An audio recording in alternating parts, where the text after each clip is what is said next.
Hello and welcome to the Let's Talk Soccer show here on YouTube. I'm Stanley, and this week I'm joined by Stu Davies, and we've got a late sub coming in, replacing Adam Davies. So just ignore that name tag. Here's Luke Tanner coming on to join us again. I think that's your fourth show with us. But you get a testimonial soon. We're going to be discussing: should the FA Cup semi-finals be played at Wembley Stadium or neutral stadia? We're going to be discussing the greatest games that we've ever witnessed and who is the best England forward of all time, with Harry Kane being 4 goals away from Wayne Rooney's, if I can get my words out, record. But we're going to start off with the FA Cup semi-finals. Should they be played at Wembley Stadium, or should they, before obviously Wembley was redone, played at neutral venues like they used to be back in the day? Let's start off with you, Stu. What do you think about this? The FA Cup semi-final, should they be played at Wembley? For me, they shouldn't be, because I think you then lose the prestige of Wembley. And then I think if you got the final there, it makes it a lot more special. Whereas if you're going there for the semi-final, then final, it's just like not as special. And I think for like it's mainly going to be like Liverpool City or getting to these finals as well. So with it being all the way down south, it's a lot more difficult for the fans. So I think in that case as well, it'd be better than a neutral venue as well, because instead of all of the north going down south twice a year, it's just like a bit ridiculous, especially when you've got the League Cup final then as well. Yeah, I get that. I think that's probably spot on there from you, Stu. Yeah, Luke, what are your thoughts? Do you think it should be played at neutral venues, or is it Wembley all the way? Yeah, I do.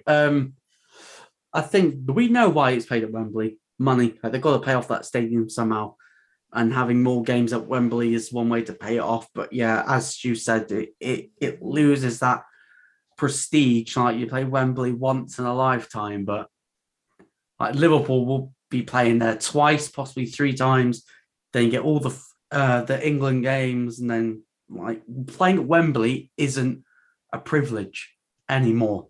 It's something that just happens.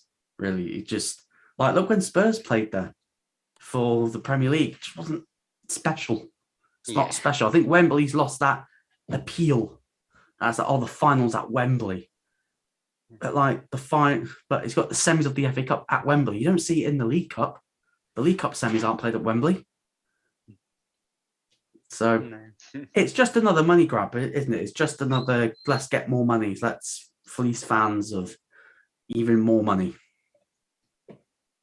Yeah, I know that in Scottish football that they played their semi-finals at Hampden Park, but that's because they haven't really got any stadia suitable, apart from Celtic Park and Ibrox, really, and maybe Pittodrie at a push, to host. Oh no, I suppose Easter Road, but to host these semi-finals. I think in the English game, normally back when I was a lad, we had Old Trafford and Villa Park used to normally be the semi-finals, and I was talking to a few other fans of other clubs, and they said that they used to go to Allen Road or Highbury as well. So obviously it'd be the Emirates nowadays. I do think that it loses the shine off the competition, not to mention the fact that it's going to cost an absolute fortune for fans to travel from the north of England down to Wembley. It's £98 for a ticket normally. Ridiculous. On the train, that is. I did do a poll on Twitter for this, on my own personal Twitter account. It should come up on the bottom right-hand corner now. I was saying, interested to know where people think the Emirates FA Cup semi-final should be played in general. I've had my opinions for a long time, before the nightmare with the travel for this year's semi-finals, and 90% said it was neutral venues, and they suggested various venues in the comments, and only 10% said Wembley Stadium. So I think the people of Twitter have spoken there, lads. Yeah, it says it a lot. Oh yeah. I do think the same with like the international games as well. I think that should be more spread out across the country as well, just so all young fans have an opportunity to see England. Because if you're living in Newcastle, you have to travel 8-9 hours, whatever it is, to see your national team. Like, Spain, Brazil, Germany, they all travel across the country to see your sides. So, but as like Luke said, it's just they're just trying to pay back their money for Wembley, and that's where it is. Yeah, it's all about the greed, isn't it, with the FA? Like, they say that they care about the fans at the end of the day. With the whole Super League debacle, and they made a big thing about, we care about the fans. The fans are their priority. It's the fans' wallets that are the priority at the end of the day, not the actual fans. No one cares itself. about the fans. No. No one cares about the fans. Let's be honest here. The clubs don't care. As long as we're showing up, paying money, clubs don't care. And Sky and them, they don't care either because they want to make more money out of us. So when you get pundits like Gary Neville saying, look, protect the integrity of the game, we've got to protect this, integrity's all gone. It's all gone. It's all money. Who's got the biggest wallets? That's what it's about now. We've got some comments below. Boyd says, we're only here for Stu. And Joe says, hi all, can Stu go through his skincare routine with us, please? Stu, are you Ryan Reynolds in disguise? How much time have you got right now? The floor's yours. I was like, always wash your face in the morning, use toner, get some eye cream, moisturize, and then that's about it. Always do your face mask weekly. That's my tip for Joe. That's his tips for his skincare routine. That's why he's got silky smooth skin. Back to the FA Cup semi-finals. Gregorian says in the comments, there's surely enough Liverpool and City fans who live in and around London that could go to the game. That's not the point, though, Jamie. Not the point. It's not the point, Gregorian. It's not the point. It's not Can't the just point. let Londoners have all the. If Shrewsbury got to the playoff final and there was no available, how would you feel that you'd be being priced out or going to watch your club at Wembley? Yeah, you wouldn't like it, would you? So, yeah, and plus there's not enough City fans anyway. They can't even fill out their own stadium, so go on. True. Like Liverpool could fill out Wembley on their own, but that's not the point. Yeah. The thing is, it says a lot when both clubs come together. The clubs itself, the fans, have all come together to oppose this, and the FA have made a token effort of going, there's 100 free buses and stuff. It's just like, mate, that covers 5,000 fans. I think it's 100 buses between the two clubs as well. It's a joke. Yeah. Don't get 100 buses, just get the whole City fan base on it. Yeah. So, Probably just need a 5-seater car, like. But Goin says, I'll drive. Fine, I don't drive. So what happens if I got a ticket this weekend for the final of semis? But I don't. Drove to Wembley last Saturday. All right, mate. Yeah, you drove when there wasn't roadworks, there wasn't train. You got a train. Train shortage. Even cheaper. And then he parked in a car park that there's lots of debates about. Unbelievable. But unbelievable. Yeah, the thing is, though, it's going to cost an absolute fortune for the likes of myself to drive down there. Myself, I can drive a car, but it'd probably cost like £100 in fuel, something ridiculous like that, to get down to Wembley Stadium and back. It's not feasible driving down there all the time. You've got to pay for parking on the day. It does suck for me. It does suck for me because I don't drive. But I can't afford it. So. I know that there will be coaches, but the roads will be clogged that weekend. It's just ridiculous. And like we all said, it's just a money-making racket for the Football Association. Money. You should remember, football without fans is nothing. Definitely. Yeah, again, they proved that it's not. Lockdown sort of proved it. Still made money. Tried to charge us pay-per-view. Pay-per-view. Oh, God. They were bad. Anyway, let's move on to happier times, and our greatest gains is the second topic. So I think I might have given the game away of my greatest game with the background of this one. But I want to know first, before I discuss the greatest game I've seen live, what you guys think. Yeah, live. Or you can go with one on the TV if you want as well. I'm sound with that. I'm okay with opening the parameters of this. I've only been to one Liverpool game. So I got the greatest game you've seen whether that be live or on the television. And let us know in the comments below as well. Greatest game I've seen. Liverpool 4, Barcelona 0. That is the greatest game I've seen. Greatest game. I've seen 3-0 down and out practically. But yeah, we did it. Yeah, with those Won injuries. the Champions League. Greatest comeback in Champions League history. Yeah, unbelievable. And plus, Robertson gets a slap Messi in the back of the head. Yeah, just to top it That up. post-match interview with you, I was going to ask Suarez. He goes, "Who's going to the final?" I am. So, Yeah, love it. that's class. Yeah, that's probably the greatest game I've seen.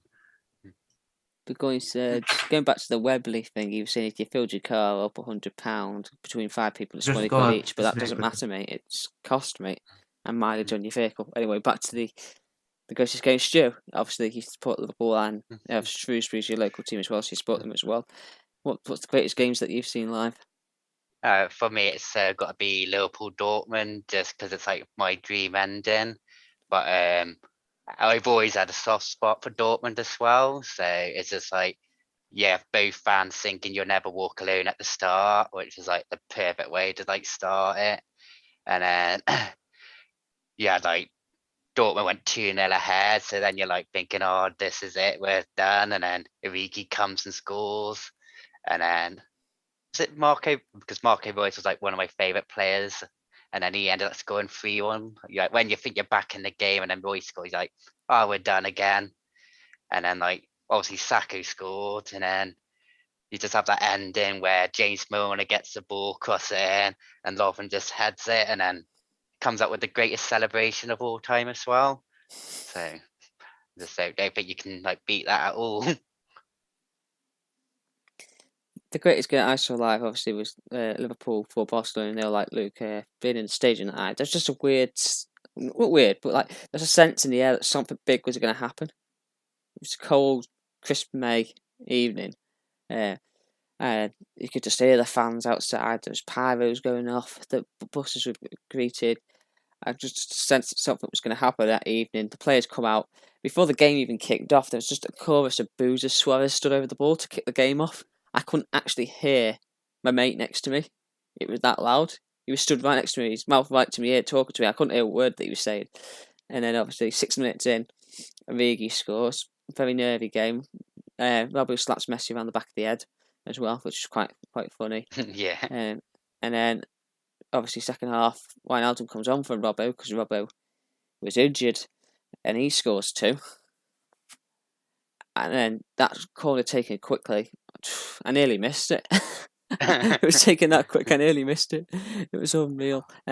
Honourable mention is obviously Istanbul. It's probably the greatest comeback for me in football history. Yeah. But obviously I was only young, so sadly I didn't get to watch it live, and I don't let my mum and dad forget that ever again. Oh yeah, definitely. Burgoyne says he once watched a big Premier League team bottle 2-0 lead in the FA Cup, and then big Jason Cummings. Do elaborate. No, I think we know which one that is. It's when Shrewsbury drew 2-2 in their FA Cup 4th round tie against Liverpool in 2020, and then the second game was a replay at Anfield, had the kids that won 1-0. So it's all good. This is a football show, they're not a Liverpool show. Oh dear. Yeah. I do think I can't stand this game at all, but I think in terms of like footballing terms, Man United 2 against Munich 1 is like one of the best games ever. Like obviously I hate it, but the comeback like that was like just amazing. Oh yeah, definitely against that Munich side as well. Definitely up there, mate. I got to agree with you. That is one of the greatest footballing games as well, wasn't it? Wasn't it 2 goals in the last couple of minutes or something for Manchester United? Yeah, it was like 91st and 93rd minute or something like that. Sheringham and then Solskjaer, wasn't it? Solskjaer against has one won of the one of the greatest, like, because that Munich team didn't concede many goals, like. Because he says Luke's gone off to find a car to drive to Wembley. Got to get a ticket first, mate. Yeah. But yeah, I think that was another good game. Tottenham 4, Arsenal 4. I should say the other way around. Back in 2010, that was a cracking Premier League game as well. Yeah. And you had the 4-4 as well between Liverpool and Arsenal in 2009. Barcelona against PSG, that second leg when they turned it around to win 6-5 on aggregate. I remember watching that on TV, and Sergio Roberto, of all players, popping up to score late on in the day. I couldn't believe it when he got there, knock it past the keeper. I think it was Aviola in goal, I think, for PSG at the time. Yeah, Unbelievable. West Germany and Hungary in the 1954 final. I always like to watch on like YouTube, and that's like so exciting. I definitely recommend watching it if you haven't seen it. What was the score on that one again, mate? 3-2 to West Germany. Game and a half. I definitely recommend watching that. Absolute game and a half. Thanks to everyone that's watching, by the way, and don't forget, if you're new to the channel, to subscribe and comment below, and keep looking out on the channel for more future content as well. So yeah, we've obviously some fantastic games there. I'm trying to think if there's any others off the top of my head. That proper standout. I'm trying not to be biased. If Adam was here, he would have probably picked Chester. We need to Forest. mention one game. Go on. Shrewsbury Town against Everton. Ooh. Go on. Back when he had Rooney, FA Cup, big Nigel Jempson. Right, Joe and Jamie will definitely back me on this one. So let us know your comments, but let us know your greatest game in the comments below as well, everyone that's watching this, before we move on to the next topic of conversations.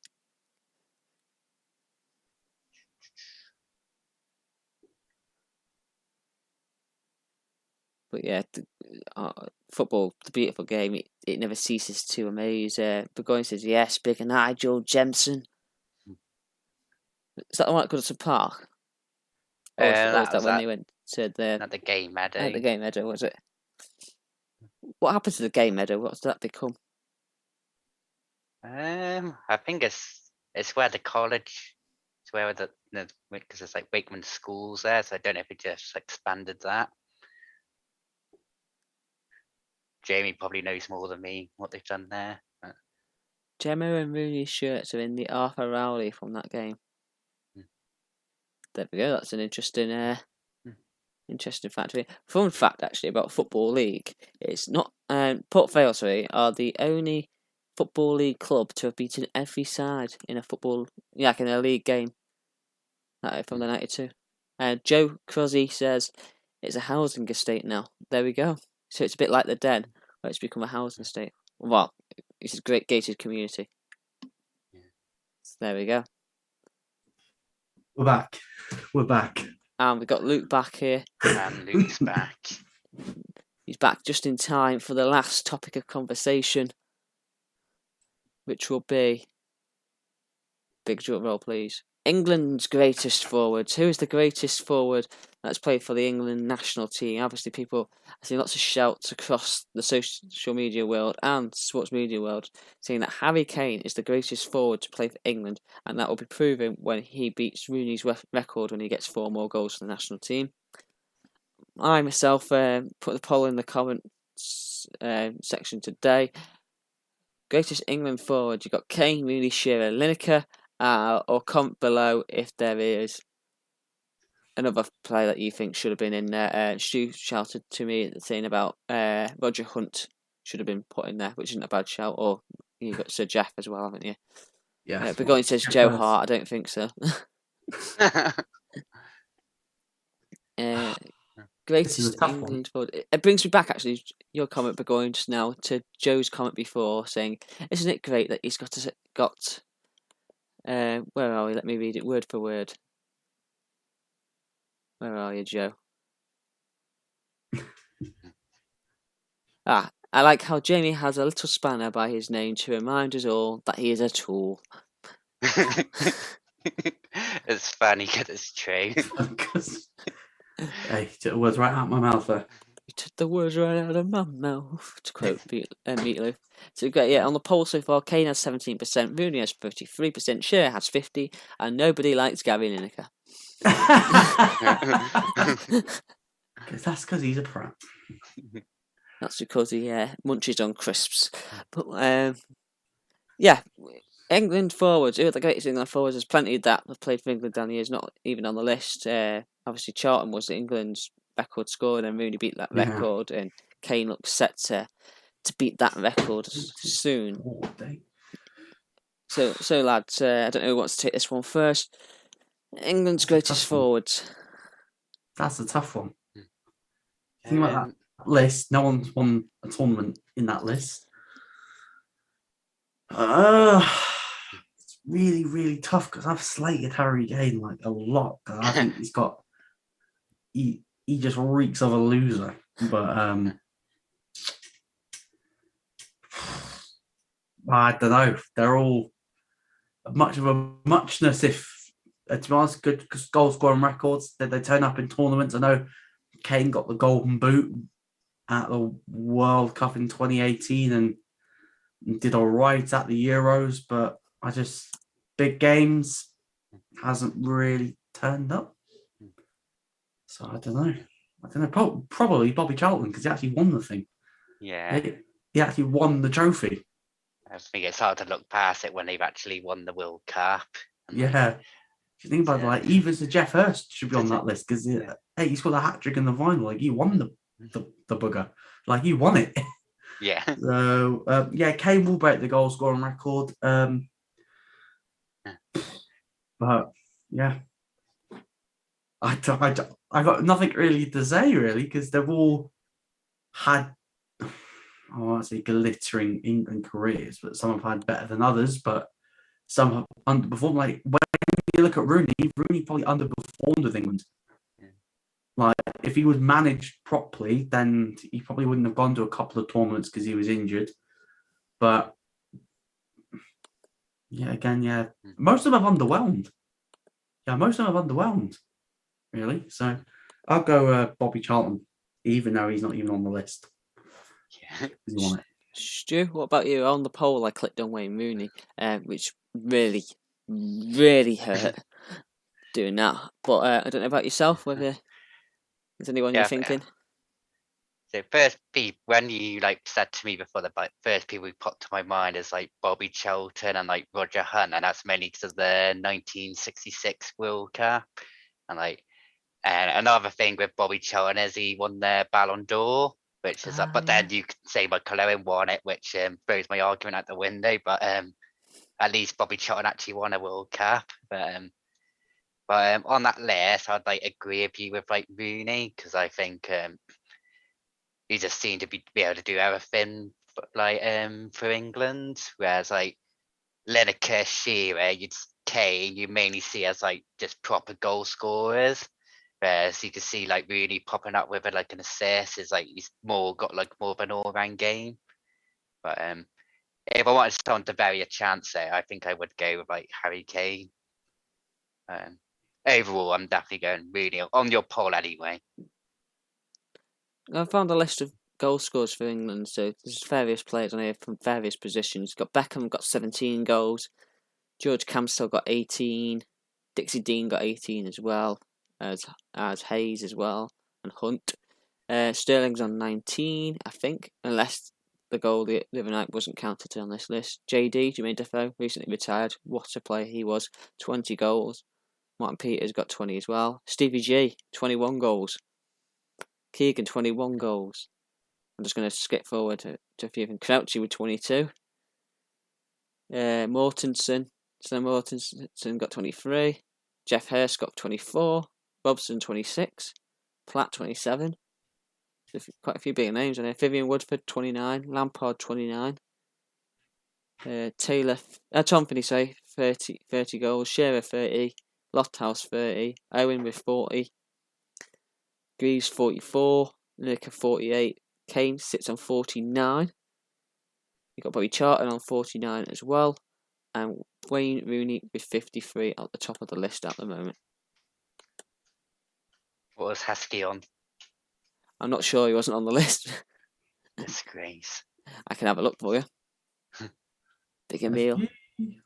Heskey could have scored that. Heskey could have scored that. Na na na na. Na na na. Scored one in the 5-1. Germany won. England 7 goals he scored. Stu in 62 appearances. All amazing goals as well. Joe suggested David Nugent before, didn't he, as well? Was it something like 1 goal in 1 game or something ridiculous? Yes.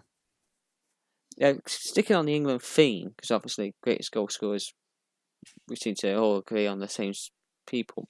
Harry Maguire the other night got booed. Mm-hmm. Well, it's representing his country. I didn't watch the friendly in the end. I was working. I was at work and then went to the gym instead. I was after work. But yeah, I'd seen the highlights and I'd seen that people making a big deal on social media that Harry Maguire got booed before the game when the teams were announced. I saw Jordan Henderson posted a video on Twitter that it's a disgrace that his own fans were booing him. He was a big part of England getting to the final of the Euros, the semis of the World Cup, etc., etc. What do you guys think of this one then, about whether the fans are right to boo Harry Maguire over his performances for club and country? But this is the tricky one, right? Because I don't think they're booing him. I think they're booing the fact that he's playing when, let's be honest, he's had a really poor season. He's been getting abuse left, right, and centre, warranted criticism and unwarranted abuse. And I know Southgate has made a thing of I pick players in form, but we know Southgate's got his favourites, and Maguire is one of them. And I know for England, he has never let England down when played. He's England's highest goal-scoring defender. He was arguably one of the best centre-backs at the last tournament. For England, he's done well. But he should have been taken out the firing line for this squad. He shouldn't have been in the squad. He shouldn't have been in the squad from the start for me. And you're looking at other players that have had good seasons. You look at Tomori, who's out at AC Milan, man. You're thinking, geez, what have I got to do to get in the squad? Maguire is stinking up the league, and I can't get in the squad. And they're probably booing the decision to play him because we know that he's going to the World Cup. We know he's going. As a matter of fact, he could have 1 leg and he's still going. He didn't need to be in the squad. You could have told him, Harry, you're still my centre-back. You're still my centre-back. Go and have a couple of weeks off. Get out the limelight. Because he looks like he's drowning. He looks like he needs to take a break on holiday. There's classic when Fergie goes, take a couple of months off and come back. Again, Southgate's misjudged it, just like he's misjudged other players in the past. I was like, didn't Southgate leave Rashford and people out? Yeah, he left Rashford out, which was understandable. But yeah, again, for the Euros, Rashford made the squad, even though he moaned a couple of weeks earlier saying, been playing all season with injuries, I've been putting off shoulder surgery, etc. And then he still made it in the squad for the Euros. Sancho picked up form, left out this international squad. Emil Smith-Rowe. I feel like Gareth Southgate glitches in FIFA. So every time he picked a squad, there was a player he should have picked because he's in form, and the player that he did pick should have been picked in the last squad because he was in form back then. So, Southgate hasn't really made it easier for himself by this, because he's probably annoyed a lot of fans, and there are a lot of fans are criticising the players because obviously the Joe Gomez thing, and they're trying to drag Harry Kane's name in the mud because he didn't stand up for Joe Gomez when the whole thing with Sterling happened, which he did. There's articles saying he did. So it's crazy. It is crazy, to be honest. But yeah, fans should have a right to voice their opinion, because every fan does it. Every fan does it. Like, look at United this season. They've been booing because it's not been good enough. And do fans criticise them then? Like, do media call out the fans for booing? No. So it's a fine line, to be honest. Like, it's a fine line. Jamie Goins says in the comments, Harry Maguire hasn't been in form. I wouldn't have picked him when George Nurse is readily available. Who the F is George Nurse? I presume he plays for Shrewsbury. Probably. No. Oh, who does he play for, Stu? Don't know. Don't know. What's your thoughts on this with Maguire, Stu? I'm like, I won't I will criticize fans for booing, but I think you have to reach like a certain level to be a team, and with what Maguire's accomplished for England in the last two Since he's made his debut, tournament, really. yeah. Like there's been like England have progressed under him, so I could understand if England were doing awful going out in the qualifying stages, but he's just got to a semi-final before that. Like England don't usually do that, so I don't understand why you'd like boo him like solely for that. I can understand the frustrations of like thinking other players should like play, but I think there's much better ways to achieve that than like booing like one player. I was just like, unless they had like done I something don't know really if they're bad. booing the player. I just maybe they're just booing the decision that he's even there. Yeah, and that's the management. That's the management. Yeah. Good man management goes, you take a break. You don't need to be in the squad. yeah, Like we know your qualities. Is why I didn't pick Carl Walker for this squad. It was like, yeah, I want to look at other people, and that's why Carl Walker didn't make the squad, this current squad, and everyone was going there. Carl Walker's not here. Yeah, But he could have done the same with Maguire. I don't need to see you because I know how you're gonna play. Yeah, definitely. So he's made another rod for his own back. More criticism unnecessarily. And Harry Maguire, I'm not gonna lie, right? When he's seeing those statements, probably thinking, oh, I'm gonna get more stick for this, aren't I? It could have been a quick thing. Great performance tonight. You could have mentioned it in the press conference. Like one of the players going, look, it's not right we boo Harry. He's in quality for us for England. Like he's been there when we mattered most and stuff like that. You don't need these essays. Like, has someone called Marcus Rashford's Twitter guy to write essays for these players or something? Because this looks like Marcus Rashford's just gone, yeah, this is my guy to write your tweet out for you. So, yeah. Yeah, so, I agree. I think Harry Maguire shouldn't have been in the squad. Fans do have a right sometimes to boo in certain situations, but other times, you've got to pick your moments, haven't you? You've got to pick your right moments. Got to pick your battles. Yeah. Got to pick the battles. You know when it's right to voice your opinion on things and then leave it at that, really. So yeah, I think that wraps it up nicely, the show. Thanks for Stu and Luke for joining us this week on the Let's Talk Soccer show. Don't forget, if you're new to the channel, to subscribe and comment on future videos, and we'll see you all very soon.